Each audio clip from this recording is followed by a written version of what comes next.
they fell back in the period from 1910 to 1940. So despite this lack of occupational mobility, working and having the hope to get ahead provided cultural dividends. It wasn't necessarily that you had to be successful, but you had to want to be successful in order to be accepted, in order to be seen as part of the American ethos, the American sort of culture. So one of the ways in which I argue that Italians sort of achieved some sort of acceptance was to want to get ahead. All right?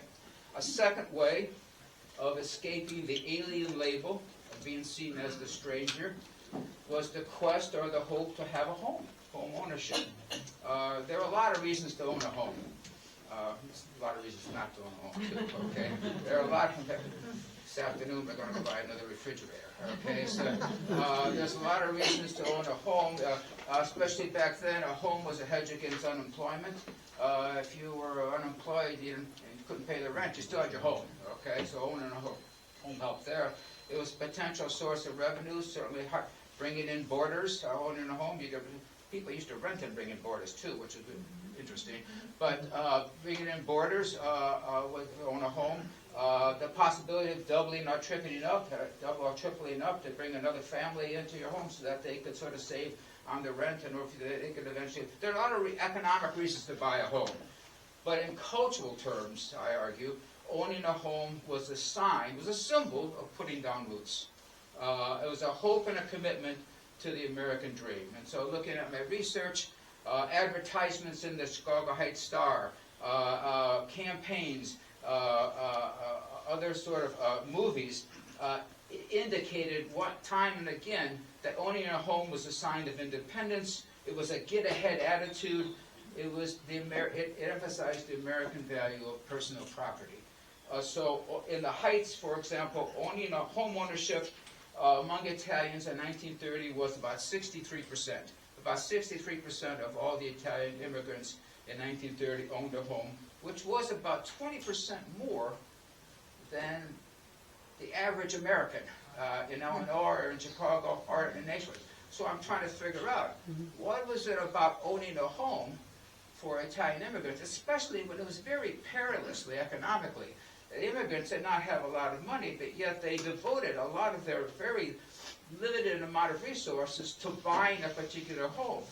And so economically it made some sense, but again I argue it wasn't just economically, it was buying into an acceptance. Insofar as owning a home was an essential way of sending a message out to others that you were not an alien, not a stranger, but made a commitment to the American society. It was a way of purchasing, in some ways, an acceptance in the society. And this was, I think, especially the case because at the time, and even a little bit today, renters were seen as somewhat transitory, shady, as socialist. Okay, this is during the time in 1919, during the Bolshevik Reservation and the rise of communism, that communism was a threat. In Chicago Heights, people there would be speeches about the problem of communism and not having a personal stake, a personal property in the United States. So renters, in many ways, were seen as somehow not necessarily acceptable. They were birds of passages. They were here, but not really here in a particular sort of way. And so when you owned a home, therefore, again, you were sending signals out, just as occupational mobility, you were sending signals out that you were here and wanted to be considered as not simply an immigrant, but you wanted to be considered as part of the culture in and of themselves. Then finally, I argue that if all else failed, another way to gain cultural acceptance was to appropriate the hopes of your children. Okay? The children, it's hard. Children could be used as cultural capital. You could spend your children. Okay? If success and acceptance was fleeting for the first levels of immigrants, then one could demonstrate one's own hopes and desires through the occupational mobility, through the home ownership of one's children. The success of one's children rebounded back to the parents and the fulfillment of their own hopes and desires in the eyes of others. Does that make sense? Whether we are not. Goes on today. Hence, my son the doctor, okay? My son the priest, my daughter the nun, my daughter the teacher. Moving to a better part of town, your children did all that. That provided resources for you as a way of establishing your credentials as being an American. In the Chicago Heights, and in the Chicago Heights context, especially during World War II, given what Arthur was just in World War II, horrifically, a special opportunity to detach yourself from the alien status through your children occurred through the war, okay? To have a son, and to some extent a daughter, to have a son and a daughter go off to war was a demonstrated commitment to the hope and aspirations of the American society, of the American culture. One Chicago Heights observer said, "Lucky is the woman who had a priest for a son, but luckier is the one whose son is a soldier." Okay? You were purchasing through your children, in some ways, acceptance in a particular society, American society. Having said all this, hopefully that makes sense, whether we agree, disagree. In point of fact, this commitment to hope as a way of gaining acceptance did not characterize all Italian immigrants.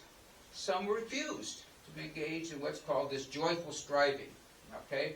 Some engaged in dissent. All right? The more radical union organizers, the socialists, the anti-clerics who perpetuated Chicago Heights, fought for a different vision, and they remained, as a result, alien and dangerous as a consequence. Others engaged in dissent in a more subtle way. They came to America, lived in the enclave, and shielded themselves from things American. Nevertheless, they remained alien, they remained the foreign element as a consequence of that. The majority, however, bought into hope. If I can coin a phrase, it was an offer they could not refuse. Okay? Obviously. Especially among the second generation. All right? To not exhibit this individual sense of hope would jeopardize their acceptance in American society. So it was a wise decision. All right? But I think this decision, and we're here because of that. So it was a good decision. We're here because of that. They made that decision that particular sort of way. But it came at a cost. Accepting individual hope as a way of gaining acceptance came as a cost because I think it meant, but it meant up giving up American culture. It meant up giving Italian culture. Which is why we try to buy it back today on occasions such as this. We're trying to, in some ways, as the sociologist once said, Richard Alber, we are Italian some of the times. Okay? Because in some ways, in order to be accepted, we had to give it up. We had to accept sort of the American version of what it meant to be American, and that one of the key ideas was to have the American version of hope. The individual conception of American hope, the urge to get ahead, to make something of yourself, to follow your dreams, often goes against the communal sense of hope. The sense of family, the sense of community, the sense of solidarity, the integration of hopes all into one, that was more prominent in Italy and existed in part in the Italian enclaves in American society in the first sort of ways. It creates a dilemma, I think. It creates a dilemma for us between do we grab onto the individual conception of hope, get ahead on an individual basis, or do we reside in the sort of communal aspects of living a life together with fellow people who share our central hopes in an integrated sort of way? let me finish, if that still makes sense, by talking about a town in Pennsylvania, Risotto. Okay. It was a small Italian village in western Pennsylvania since the early 1900s. And there are two essential characteristics of risotto. First, it was known for its solidarity, its community, its shared sense of hope and optimism. It